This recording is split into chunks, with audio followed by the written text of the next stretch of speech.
Friends, स्वागत है आपका आप सबके पसंदीदा यूट्यूब चैनल लक्ष्य इंस्टीट्यूट ऑफ एक्सीलेंस पे। दोस्तों, डेली की तरह अपन आज यहाँ पर करंट अफेयर्स को डिस्कस करेंगे। तो कुछ फैक्ट आपको यहाँ पर मैं लेके आया हूँ, तो चलिए स्टार्ट करते हैं अपन। फर्स्ट फैक्ट है आपके सामने कि हाल ही में भारतीय नौसेना में पनडुब्बी रोधी जो युद्धपोत है आद्रोंत कहाँ शामिल किया गया है ना। कौन सा? एंटी सबमरीन वर्कशिप आपका कहाँ पर शामिल किया गया है, ये आपको याद रखना है। तो ये कहाँ शामिल किया गया है, इसको हम लोगों ने देखिए आंद्रोत नाम का ये आपका युद्धपोत है। ये पनडुब्बी रोधी युद्धपोत है, यानी कि जो सबमरीन रहती हैं उनके ऊपर आपका ये अटैक करके उससे रक्षा कर सकता है। 13 सितंबर को आपका ये जो जहाज़ है ये कोलकाता में भारतीय नेवी को सौंपा गया है ना। तो एंटी सबमरीन है आपका, ये आपको याद रखना है, ठीक है। तो देखिए ये जो है आपका Garden Reach Shipyard and Engineers Limited के द्वारा आपका कोलकाता द्वारा इसको तैयार किया गया है। यह 8 AASW और SWC पनडुब्बी रोधी युद्धक आपका एक पोत है, जो आपका ये भारत का दूसरा युद्ध पोत है। इसका रक्षा विनिर्माण में आत्मनिर्भरता की दिशा में यह भारत का एक विशेष कदम है, ये आपको याद रखना है, ठीक है। 8 पनडुब्बी रोधी युद्धक उथले जलयानों में से ये आपका दूसरा जो है वो आद्रोंत है। 13 सितंबर 2025 को आपका ये शामिल किया गया है। 77 मीटर लंबे ये स्वदेशी जहाज में पनडुब्बी का प्रभावी पता लगाने और उससे निपटने के लिए आपका ये रॉकेट और उन्नत आपका सोनार के लगे हुए हैं, ये आपको याद रखना है।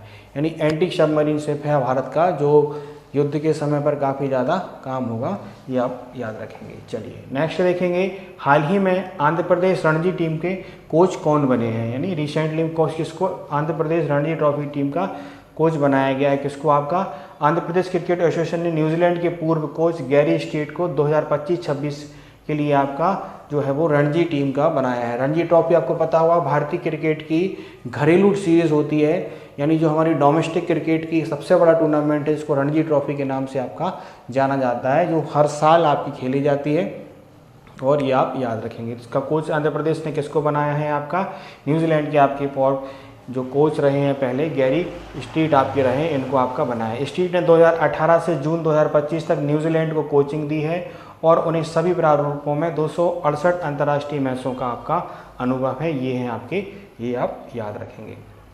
चलिए, हाल ही में कौन 2025 में 89th IEC आम बैठक की मेज़बानी करेगा?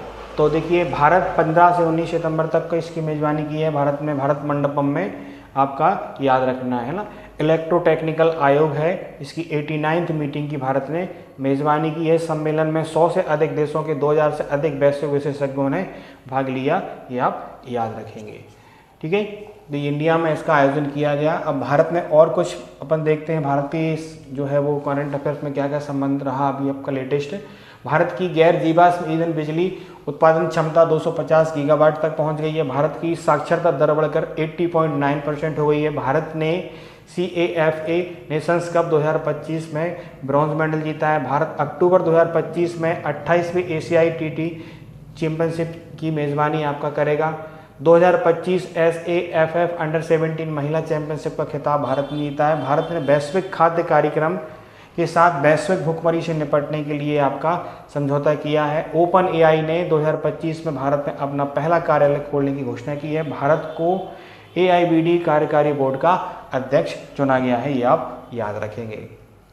नेक्स्ट फैक्ट है आपके सामने कि हाल ही में जैस्मिन लैम्बोरिया ने विश्व मुक्केबाजी चैंपियनशिप 2025 में कौन सा पदक आपका जीता है, ये आपकी रही है ना। ये भारत की आपकी मुक्केबाज हैं। इन्होंने आपका 57 किलोग्राम महिला वर्ग में स्वर्ण पदक आपका जीता है। उन्होंने पोलैंड की जूलिया सेरेमेटा को कड़े मुकाबले में 4-1 से हराकर यह खिताब अपने नाम किया हुआ है, ये आप याद रखेंगे। हाल ही में ISSF विश्व कप 2025 पदक तालिका में कौन शीर्ष पर रहा है? तो चीन इसमें पहले स्थान पर रहा है, नॉर्वे सेकंड नंबर पर और हमारा देश भारत इसमें थर्ड नंबर पर आपका रहा है। हाल ही में किसे आदित्य बिरला कैपिटल का MD इन CEO नियुक्त किया गया है? तो ये आदित्य बिरला ग्रुप जो है आपका Aditya Birla capital finance limited की विशाखा मूल्य को 1 सितंबर 2025 से आपका इसका CEO नियुक्त किया गया है, ये आप याद रखेंगे। अब कुछ नियुक्तियां हैं। डॉक्टर गीता बाणी जो है वो रायसम ने आपका NICPR का निदेशक का इन्होंने पदभार संभाला हुआ है ना। हीरो मोटरकॉर्प ने हर्षवर्धन चितले को CEO नियुक्त किया हुआ है। भूपेंद्र गुप्ता को NHPC का CMD नियुक्त किया गया है। लेफ्टिनेंट पारुल धड़वाल को भारतीय सेना के आयुध कोर का आपका एक उसमें कमीशन इनको किया गया है। पीयूष गोयल ने खनन मंत्रालय के सचिव का पदभार संभाला है। दीपक मित्तल को UAE में भारत का अगला राजदूत नियुक्त किया गया है। TCA कल्याणी ने महालेखा नियंत्रक परीक्षक का पदभार संभाला हुआ है। संजीव गोराटिया को IAF रखरखाव प्रमुख का आपका बनाया गया है। ये आप अभी लेटेस्ट भारत में कुछ आपकी नियुक्तियाँ रही हैं जो अपन लोगों ने यहाँ पर डिस्कस किए हैं। हाल ही में किसने हिंदी दिवस 2025 में जो है वो 5वें राजभाषा सम्मेलन का उद्घाटन किया है? तो हमारे गृह मंत्री अमित शाह ने आपका इसका उद्घाटन किया है। गांधीनगर में स्थित महात्मा गांधी मंदिर में हिंदी दिवस 2025 के अवसर पर 5वें अखिल भारतीय राजभाषा सम्मेलन का उद्घाटन इन्होंने किया हुआ है ना। अमित शाह ने समारोह के शुभारंभ अवसर पर हिंदी भाषा प्रेमियों का स्वागत करते हुए कहा कि हिंदी अन्य भारतीय भाषाओं के प्रतिद्वंदी नहीं है बल्कि मित्र है। ठीक है, पहले अखिल भारतीय राजभाषा सम्मेलन का आयोजन जो था वो दिल्ली के विज्ञान भवन में किया गया था, ये आप याद रखेंगे। हाल ही में भारत और किस देश के बीच पहली समुद्री सुरक्षा वार्ता हुई है? तो अभी भारत और नॉर्वे के बीच में आपका 13 सितंबर को ये वार्ता हुई। ओस्लो में अपना पहला समुद्री सुरक्षा सशक्तिकरण और अप्रसार संवाद आयोजित किया, जो दोनों देशों की बढ़ती रणनीतिक साझेदारी में से एक महत्वपूर्ण आपका पड़ाव है, ये आप याद रखेंगे। हाल ही में नमो लक्ष्मी योजना के अंतर्गत किस राज्य सरकार ने 1000 करोड़ की सहायता दी है? तो गुजरात सरकार ने नमो योजना के अंतर्गत 10.4 लाख बेटियों को 1000 करोड़ और नमो सरस्वती विज्ञान साधना योजना से 1.5 लाख विद्यार्थियों को 161 करोड़ की सहायता मिली है। गांधीनगर में CM जो हैं गुजरात के भूपेंद्र पटेल ने इसकी जानकारी दी है, ये आप याद रखेंगे। हाल ही में लिंडा याकारिनो ने किस कंपनी के CEO पद से आपका इस्तीफा दे दिया है? तो ये लिंडा याकारिनो ने सोशल मीडिया कंपनी X है ना, ये X के आपके मालिक हैं, आप सबको पता होगा, एलन मस्क जो कि टेस्ला के मालिक हैं। इनकी एक अभी हाल ही में हमारे जो भारत के अंतरिक्ष यात्री अंतरिक्ष में गए हुए थे, तो इन्हीं की कंपनी है एक SpaceX, उसी की ये ऑफिशियल यात्रा थी। उसी से हमारे भारत के जो शुक्ला जी अभी अंतरिक्ष में जाने वाले दूसरे भारतीय बने हैं, वो इन्हीं की कंपनी से गए थे। तो उन्हीं की कंपनी है जो है X है। X को पहले ट्विटर कहा जाता था, ट्विटर को क्या था एलन मस्क ने खरीद लिया था।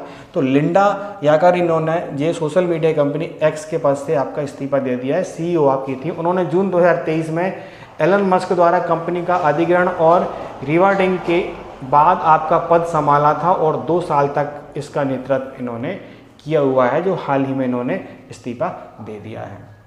हाल ही में लोकसभा अध्यक्ष ओम बिरला ने कहाँ महिला सशक्तिकरण सम्मेलन का उद्घाटन किया हुआ है? तो लोकसभा अध्यक्ष ओम बिरला ने आंध्र प्रदेश के तिरुपति में महिला सशक्तिकरण सम्मेलन का आपका उद्घाटन किया। इस अवसर पर एक प्रदर्शनी का भी उन्होंने उद्घाटन किया और यह एक यहाँ पर उन्होंने स्मारिका का भी विमोचन किया, ये आप याद रखेंगे। ठीक है, हाल ही में प्रधानमंत्री मोदी ने कहा विश्व के पहले बांस इथेनॉल संयंत्र का उद्घाटन किया हुआ है? तो प्रधानमंत्री मोदी ने असम के नुमालीगढ़ में 5000 करोड़ रुपए की लागत से निर्मित बांस आधारित 2G बायो इथेनॉल संयंत्र का उद्घाटन किया है, जो बांस का उपयोग करने वाला दुनिया का पहला संयंत्र होगा, ये आप याद रखेंगे। भारत का पहला गिद्ध संरक्षण पोर्टल जो है वो असम में लॉन्च किया गया था। गुवाहाटी में एक फ्लाईओवर का नाम 13वीं सदी के शासक पृथु के नाम पर रखा गया है, जो अपन लोगों ने डिस्कस किया था कि पृथु एक आपके वो शासक थे जिनके नाम पर पृथ्वी का नाम पृथु पड़ा हुआ है और 100 अश्वमेध कराने वाले भारत के ये शासक हैं। ये कई ऐसी आपकी हम लोगों ने दंत कथाओं में सुना हुआ है। असम में नए पौध प्रजाति हेप्टाफ्लोरम की आपकी खोज की गई है। असम सरकार ने विदेश में नौकरी के इच्छुक युवाओं के लिए विदेशी भाषा कौशल योजना शुरू की है, यानी ऐसे व्यक्ति जो विदेशों में अध्ययन के लिए जाना चाहते हैं तो उनके लिए भारत में अलग अलग विदेशी भाषाएं आपकी सिखाई जाएंगी, ये इसमें किया गया है। असम सरकार ने डेयरी क्षेत्र को बढ़ावा देने के लिए दूध सब्सिडी योजना आपकी शुरू की है ना। असम के गुवाहाटी के पास सोनापुर में भारत के पहले एक्वाटेक पार्क का उद्घाटन हुआ है। असम सरकार ने स्वदेशी बेल मेल्टेन योजना को उद्योगों को बढ़ावा देने के लिए आपका SGST प्रतिभूति योजना को मंजूरी दी है, ये आप याद रखेंगे। हाल ही में इंजीनियर्स डे कब मनाया गया? तो इंजीनियर्स डे अभी आपका हाल ही में हम लोगों ने 15 सितंबर को बनाया, जो हर साल मनाया जाता है। डॉक्टर M विश्वेश्वरैया के जन्मदिन के दिवस में मनाया जाता है। 15 सितंबर को इंजीनियर्स डे मनाया गया है, जो देश के महान इंजीनियर सर है ना मोज़गुंडम विश्वेश्वरैया की 164वीं जयंती पर उनको श्रद्धांजलि देने के लिए आपका मनाया जाता है। यह दिन उन अभियंताओं का अहम भूमिका को रेखांकित भी करता है जिन्होंने भारत के बुनियादी ढांचे, तकनीकी प्रगति और भविष्य के निर्माण में महत्वपूर्ण योगदान दिया था। ये हैं डॉक्टर विश्वेश्वरैया, जो आपके एक महान इंजीनियर रहे हैं। तो इन्हीं के जन्मदिन पर हर साल 15 सितंबर को हम लोग क्या मनाते हैं? इंजीनियर्स डे के रूप में इसको मनाते हैं। तो ये कुछ करंट अफेयर्स के फैक्टर हैं जो अपन लोगों ने आज यहाँ पर डिस्कस किए हैं। तो इनको आप लोग अच्छी तरीके से पढ़ लीजिए, समझ लीजिए, नोट कर लीजिए और डेली हम लोगों से जुड़े रहिए। जुड़ने के लिए क्या करना है? जिन लोगों ने चैनल को सब्सक्राइब नहीं किया है वो चैनल को सब्सक्राइब करें, वीडियो को अपने दोस्तों को शेयर करें, पसंद आपको आ रही होंगी लाइक करें और हमें कमेंट करके बताएं कि आप किस और टॉपिक पे वीडियो बनवाना चाहते हैं, इसमें आपको क्या कमी रही वो भी आप लोग हमें बताएं। ठीक है, जुड़े रहिए हमसे। Thank you. जय हिंद, जय भारत।